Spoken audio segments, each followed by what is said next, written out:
Aabot sa 2.1 milyon na iligal na kontrabando na naglalaman ng iligal na mga sigarilyo ang nasabat sa checkpoint ng mga otoridad sa Nueva Vizcaya. 38 anyos na sospek, arestado. Magbabalita dyan si patrolwoman Micheline Balyada.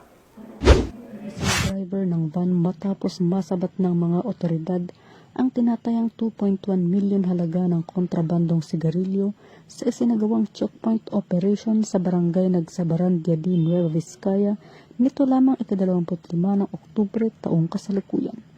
Ayon sa ulat ng Nueva Vizcaya Police Provincial Office, umabot sa 53 kahon ng Bon International Cigarettes ang nakumpiska mula sa suspect na kinilalang si alias Edgar, 38 anyos sa residente ng Capas Tarlac. Ang operasyon ay pinangunahan ng 2nd Maneuver Platoon, 1st Nueva Vizcaya Provincial Mobile Force Company sa pamumuno ni Police Captain Marvin De Coling, katuwang ang Diadi Police Station at Provincial Intelligence Unit.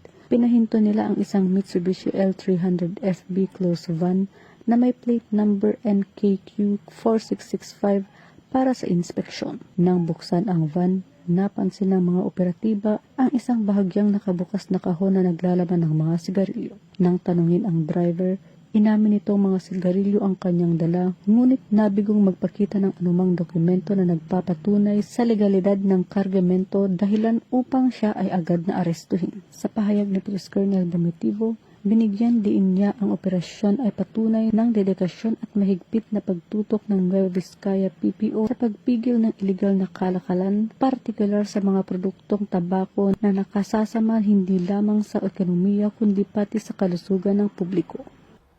Mula dito sa Lambak ng Cagayan, ako ang inyong Police News Network correspondent, Patrolwoman Balyada, alagad ng batas, tagataguyod ng Balitang Pulis.